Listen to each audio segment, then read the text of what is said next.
خدا تمہیں نجات دینے کے لیے خود آتا ہے۔ آج کے لیے ہماری پہلی تلاوت اشعیاء نبی کا صحیفہ اس کا 35واں باب 1 سے 10 آیت مقدسہ۔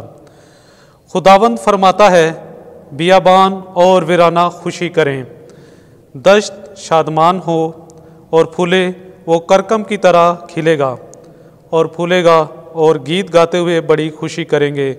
لبنان کی شوکت اور کرمل اور شارون کی خوبی اسے دی جائے گی، تو وہ خداوند کا جلال اور ہمارے خدا کی حشمت دیکھیں گے۔ ڈھیلے ہاتھوں کو زور دو، ناتوان گھٹنوں کو مضبوط کرو، خوف زدہ دلوں سے کہو، زور آور بنو اور مت ڈرو۔ دیکھو تمہارا خدا منتقم ہو کر آتا ہے، خدا اجر دینے والا ہے، وہ آئے گا اور تمہیں نجات دے گا۔ تب اندھوں کی آنکھیں بینا کی جائیں گی اور بہروں کے کان کھولے جائیں گے۔ تب لنگڑا آدمی ہرن کی طرح کودے گا اور گونگے کی زبان گیت گائے گی، کیونکہ پانی بیابان میں اور دریا جنگل میں پھوٹ نکلیں گے، اور سراب تالاب اور پیاسی زمین پانی کے چشمے بنے گی، اور گیدڑ ان کی غاروں میں جہاں وہ پڑے رہتے تھے سرکنڈے اور گرموتھا کی سبزی ظاہر ہوگی۔ اور وہاں ایک شاہراہ اور ایک رستہ ہوگا جو مقدس رستہ کہلائے گا، اس میں ناپاک نہ گزرے گا، پر میرے لوگ اس راہ میں چلیں گے، اور ادنا آدمی بھی اس میں غلطی نہ کھائے گا۔ وہاں کوئی شیر نہ ہوگا اور نہ کوئی جنگلی درندہ اس پر چڑھے گا، اور نہ وہاں پایا جائے گا، بلکہ جو نجات یافتہ ہیں وہ اس میں چلیں گے، اور جن کا خداوند نے فدیہ دیا وہ لوٹیں گے، اور گیت گاتے ہوئے صہیون کو آئیں گے، اور ابدی فرحت ان کے سروں پر ہوگی، وہ سرور اور شادمانی پائیں گے، اور غم و نالہ ان کے پاس سے بھاگ جائیں گے۔ پاک کلام کے پڑھے اور سنے جانے پر خداوند کی برکت ہو۔ زبور 85 جماعتی جواب۔ دیکھو ہمارا خدا ہمیں نجات دینے کے لیے خود آتا ہے۔ میں سنوں گا کہ خداوند کیا فرماتا ہے۔ وہ اپنی امت اور اپنے برگزیدوں سے سلامتی کا کلام کرے گا۔ یقیناً اس سے ڈرنے والوں کے لیے اس کی نجات قریب ہے، تاکہ جلال ہماری سرزمین میں بسے۔ جماعتی جواب۔ دیکھو ہمارا خدا ہمیں نجات دینے کے لیے خود آتا ہے۔ شفقت اور سچائی باہم ملاقات کرے گی، عدل اور صلح ایک دوسرے کا بوسہ لیں گے۔ زمین سے صداقت اگے گی اور عدل آسمان پر سے نظر کرے گا۔ جماعتی جواب۔ دیکھو ہمارا خدا ہمیں نجات دینے کے لیے خود آتا ہے۔ خداوند ہمیں خوشحال کرے گا اور ہماری سرزمین اپنا پھل دے گی۔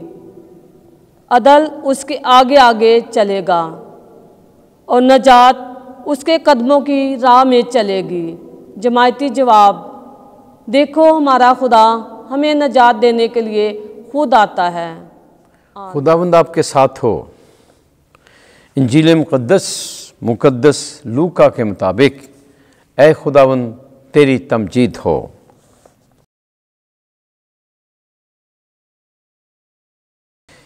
پانچواں باب 17ویں آیت سے 26ویں آیت۔ آج ہم نے عجیب باتیں دیکھی ہیں۔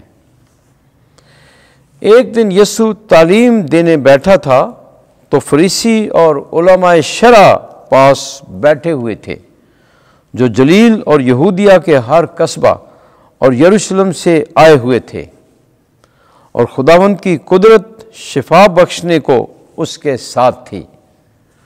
اور دیکھو کہ کئی مرد ایک شخص کو جو مفلوج تھا چارپائی پر لائے اور چاہتے تھے کہ اسے اندر لا کر اس کے آگے رکھیں، مگر ہجوم کے سبب اسے اندر لے جانے کی راہ نہ پائی۔ تب کوٹھے پر چڑھ گئے اور کھپروں میں سے اسے چارپائی سمیت بیچ میں یسوع کے سامنے اتار دیا۔ اس نے ان کا ایمان دیکھ کر کہا، اے آدمی، تیرے گناہ معاف ہوئے۔ اس پر فقی اور فریسی سوچنے لگے کہ یہ کون ہے جو کفر بکتا ہے؟ خدا کے سوا اور کون گناہوں کو معاف کر سکتا ہے؟ مگر یسوع نے ان کے خیالات جانتے ہوئے مخاطب ہو کر ان سے کہا کہ تم اپنے دلوں میں کیا سوچتے ہو؟ زیادہ آسان کیا ہے، یہ کہنا کہ تیرے گناہ معاف ہوئے، یا یہ کہنا کہ اٹھ اور چل پھر؟ لیکن تاکہ تم جانو کہ ابن انسان کو زمین پر گناہ معاف کرنے کا اختیار ہے۔ اس نے اس مفلوج سے کہا، میں تجھ سے کہتا ہوں اٹھ اور اپنی چارپائی اٹھا کر اپنے گھر چلا جا۔ اور وہ فوراً ان کے سامنے اٹھا اور جس پر پڑا تھا اسے اٹھا کر خدا کی تمجید کرتا ہوا اپنے گھر کو چلا گیا۔ تب وہ سب نہایت حیران ہوئے اور خدا کی تمجید کرنے لگے اور بہت ڈر گئے اور کہنے لگے کہ آج ہم نے عجیب باتیں دیکھی ہیں۔ انجیل مقدس کے وسیلے سے ہمارے گناہ معاف کیے جائیں۔ اے مسیح تیری ستائش ہو۔